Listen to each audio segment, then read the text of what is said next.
ለሙሐመድ የተገለጠለት አካል ማን ነው?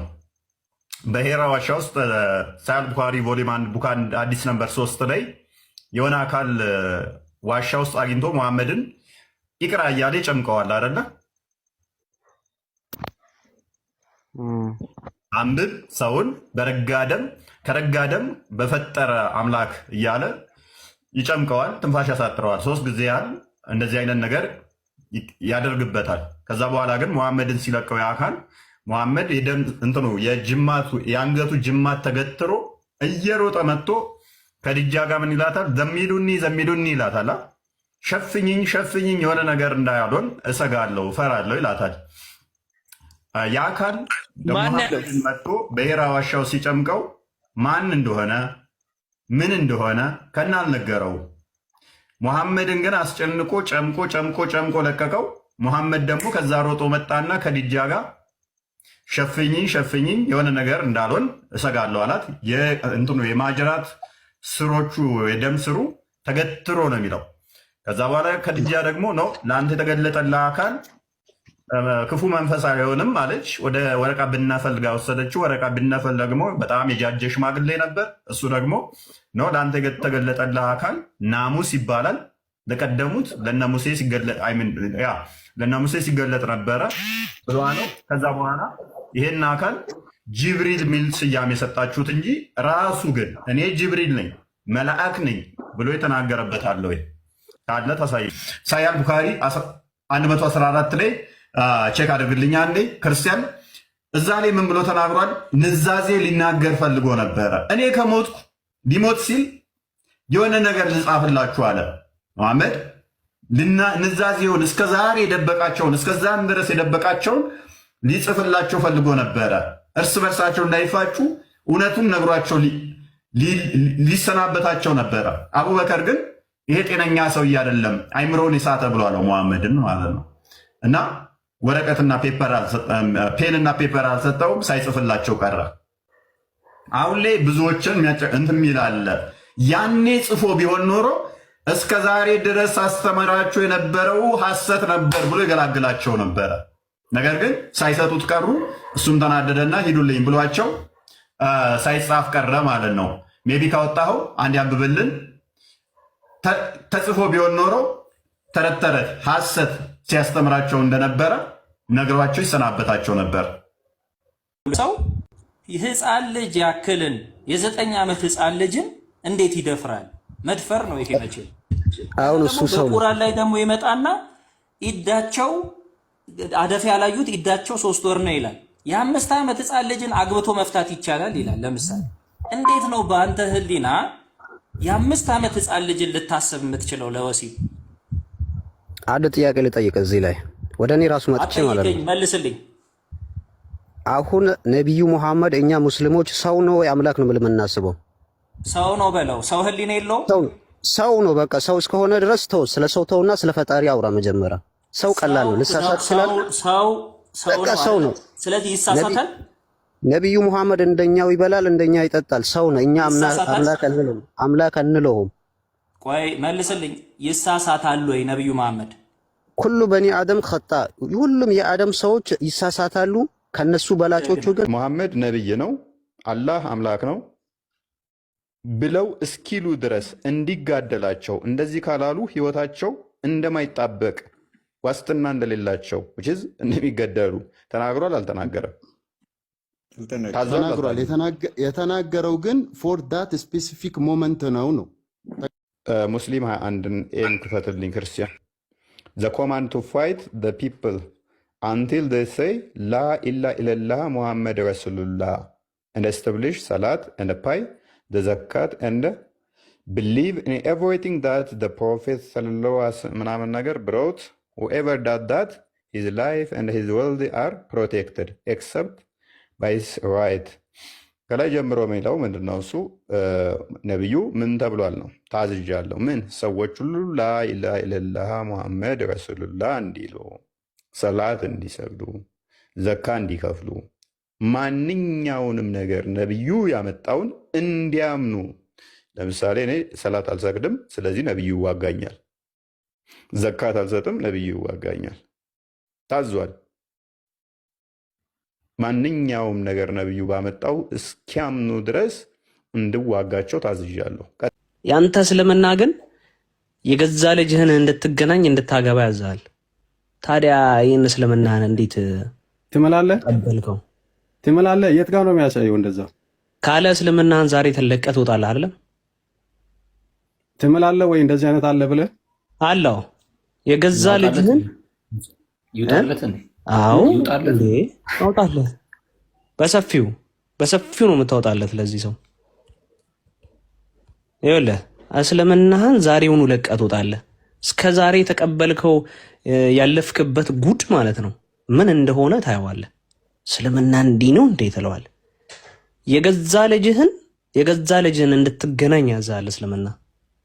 የገዛ አውጣለትና ይማር። አንዳንድ ሰዎች የእውነቴን ነው እኔ ከቁርአን ነው የምታወጣው። ብዙዎች ሙስሊሞች በደፈናው ነው የሚያምኑት። አይታችሁታል ይሄ ሰው ምን እንዳለ? ከቁርአን ታወጣለህ፣ ከሰሂህ ሐዲስ ታወጣለህ። ከዛ ውጭ አንተ ጉግል ላይ ቀጣጥፈው ያመጣኸውን የአሁኑ ሰውዬ የጻፈውን እኔ ልቀበልህ እንዴ? ኦኬ እንስሳስ እንደሚፈቀድ ታውቃለህ? እንስሳ ታደርጋለህ አንተ። እንስሳ ማድረግ ትችላለህ ከእንስሳ ጋር።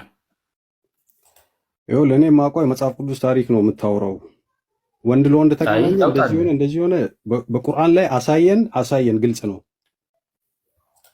ምን አታውቅም እንደ ይሄንን ከእንስሳ ጋር ተራክቦ መፈጸም እንደሚቻል በእስልምና? ኧረ ገና እናሳየዋለን። እስልምና ለሴት ልጅ ራሱ ምን እንደሚያዝ አሳይሃለሁ። ከቆዳ የተሰራ ብልት ይዛ በኩከምበር እንድትጠቀም ራሱ ያዛላ። እንኳን አይደለም ቁርአን ነው የሚያዘው እስልምና። ቁርአን ያዝ ከሆነ አውጣው። እኔ እስልምና የማውቀው ቁርአን ነው። ከዛ በተረፈ ሰሂህ ሐዲስ ነው ሁሉም የተስማማበት። ከዛ ውጭ ማንም የቀጠፈው ለኔ ጉዳይ አይደለም። በጣም ጥሩ ቀጣ። ለምሳሌ አሁን እነ አልቁርጡቤ እነ ጠበሪ ምናምን ቀጣፊ ናቸው። ሰሂህ ቡኻሪ አምጣ፣ ሙስሊም አምጣ እኮ ቀጣፊ ናቸው ወይ? እሱ የፈለከው ማለት ይችላል። አሁን ጠበሪና ቁርጡቤ ቀጣፊ ናቸው ወይ ንገረኝ። እኔ እኮ ነኝ የምጠይቅህ። አመጣለሁ አልካል ናቸው ወይ? ይኸው እየተከፈተልህ ነው፣ ችግር የለውም። ከቁርአን አምጣ አታመጣም። ከሰሂህ ቡኻሪ አምጣ፣ ሙስሊም አምጣ። የለም እኔ ልላክልህ በውስጥ ቃል አንድ መከፍትለት አለ። ይኸውልህ አዳምጥ። እየነገርኩ ያለሁት ነገር አንድና አጭር ነገር ነው። ጠበሪና ቁርጡቤ ቀጣፊ ናቸው ወይ? ይኸውልህ ሰሂህ ሐዲስ ቁርአን አመጣለሁ ብላላል። ቁርአን እጄ ላይ ያለ አውጣ። አሁን እኔ የምጠይቅህ ጥያቄ አንድና አንድ ነገር ነው፣ እሱን መልስልኝ። ጠበሪና ቁርጡቤ ቀጣፊ ናቸው ወይ? መሆናቸው እሱ ዝም ካለ ኦኬ ይውጣለት። የአክስት ማለት ኒካ ሳትይዝ ወይም ሳታስር ያገባትን ልጅ ወይ የወለድካትን ልጅ ድጋሚ ማግባት እንደምትችል የሚያሳይ ሐዲስ አለን። ይውጣልህ ማሜ። ሰሂህ ሐዲስ ነው። ሰሂህ ቡኻሪ ላይ አለልህ። ችግር የለውም፣ እሱም አለ። ከፈለክ ደግሞ ከእንስሳ ጋርም ተራክቦ ማድረግ እንደምትችል የሚፈቅድ ሐዲስ አለን። ሁለቱ ሐዲስ በእጃችን ላይ አለ። ከወጣ ግን ያው ትንሽ ጫና ይበዛብሃል፣ ሃይማኖትን ጥርጣሬ ውስጥ ያስገባልና ግን ምን ያህል ዝግጁ ነህ አንተ ለመልቀቅ ሃይማኖትህን እንዲህ የተግማማ መሆኑን አውቀህ ማለት ነው። ነገርኩህ እኮ አሁን መጽሐፍ ቅዱስ አውጣ ብትባል አታወጣም። መጽሐፍ ቅዱስ ላይ ያለ ታሪክ እኛ እኮ ቁርአን ላይ ጠየቅን፣ የለም ቁርአን ላይ ልታመጣ አልቻልክም። ልኬልሃለሁ ቃል አሁኑኑ እስልምና ለቆ ነው ይሄ ልጅ የሚወጣው ተናግሯል። እንደዚህ አይነት ነገር እንደዚህ ምናምን ብሎ ሲናገር ነበር። በክርስትና ላይ ሲቃወም የነበራት ነገር እጥፍ ድርብ ተደርጋ በእስልምና እንደተሰበከች አያውቅም። ይሄ ሰው እስልምናውን የተቀበለው አታመጣም እኮ ካለው አሁን እኮ እስልምና አለቀህ ልትወጣ እኮ ነው። መሐመድ ሐሰተኛ መሆኑን አላህ ጣዖት መሆኑን ተናግረህ ትወጣለህ። ጌታ አላህን ከማምለክ ወጥቼ ሰው ወደ ማምለክ ሄዳለሁ። ያኛውንም ለምን አንተ መጽሐፍ ቅዱስ ላይ ያለውን ለምን አታወጣውም? ምን አስፈራ ማሜ? አትፍራ እንጂ። ችግሩ እኮ እናንተ እኮ ነው። ከሆነ ቦታ ላይ ኦኬ እናነበዋለን። ሳህል ቡካሪ ላይ አነበብኩ አላነበብኩ ምንም የሚያመጣው ለውጥ የለው። ምክንያቱም አላህ በቁርአናችን እናንብበው ማሜ ወይስ ይቅርብን?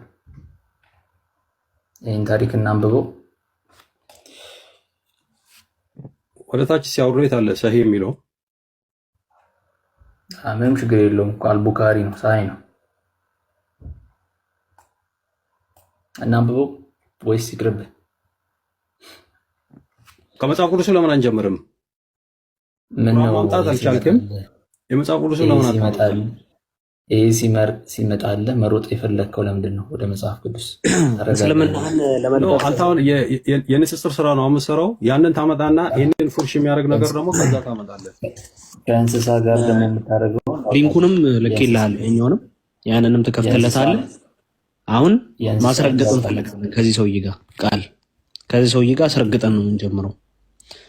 ኖ እኔ እኮ ሐሰታችሁን አልሰማም። እናንተ የመጨረሻ አይደለም ሰጠህ። ይኸውልህ ህሊናህን ሸጠህ እንደምትኖር ለህዝብ እዚህ ውስጥ ላለ ለ600 ምናምን ሰው ልትናገር ነው። ህሊናው ማለት እንዲህ ማተለ ተሸጠማ እኮ በቃ ይኸውልህ አሁን 600 ምናምን ሰው ውስጥ 700 ሰው አሁን ሙስሊም አለ፣ ክርስቲያን አለ። ይህ ወንድማችን ምን ተናግሯል?